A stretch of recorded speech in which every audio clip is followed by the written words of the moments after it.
I'm Danielle with Put a Finish on It.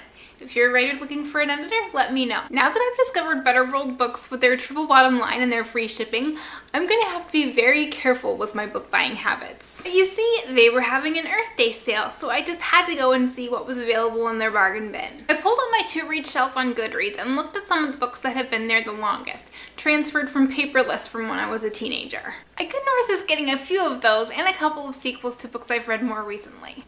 My inner 14-year-old is so happy right now. First I got Cross Your Heart by Bruce and Carol Hart. The Harts are the husband and wife authors of my most treasured trilogy, Sooner or Later, Waiting Games, and Now or Never. It's from Sooner or Later that I got the name for my YouTube channel. I love their style in this trilogy, quick with lots of fragments. I've also read Breaking Up is Hard to Do, which didn't have that style and was just okay as I remember it. Nevertheless, I'm on a mission to collect all of Bruce and Carol's novels. Then I got Loving Two is Hard to Do by Linda Lewis. Has anyone else out there read this Linda series?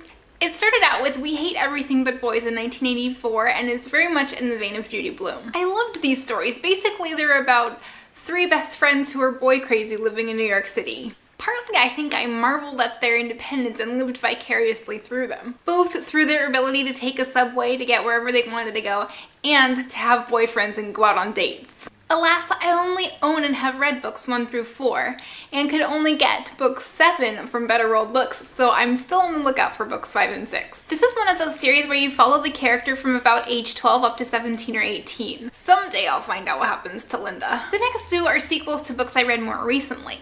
I got the sequel to The Burning Questions of Bingo Brown by Betsy Byers, called Bingo Brown in the Language of Love. I really enjoyed the first Bingo book. It's a middle grade novel about free speech and school crushes, and I'm totally looking forward to finding out what happens next. The next is the sequel to One Fat Summer by Robert Lipsyte, called Summer Rules. Again, I just really liked One Fat Summer. It's set in the 50s and there's a subplot about the mom wanting to work outside the home and about his sister. And the main story is just this kid trying to figure out what it means to be a man. Whether that means getting into fights or speaking up when you see something wrong or walking away. And I'm really looking forward to finding out what happens in this sequel. The last three I got are Norma Klein novels that I haven't read. If you've watched any of my videos before, you might know that Norma Klein is one of my favorite YA authors from when I was growing up. She wrote dozens of novels, and if I see one I haven't read, I'll get it regardless of what the storyline is. So these are the three that Better World Books had that were in good condition and were paperback. The Queen of What Ifs, Give and Take, and Now That I Know. I'm psyched to read some young adult by Norma Klein because all that I've been able to find by her lately that I haven't read are her middle grade novels. So there you have it,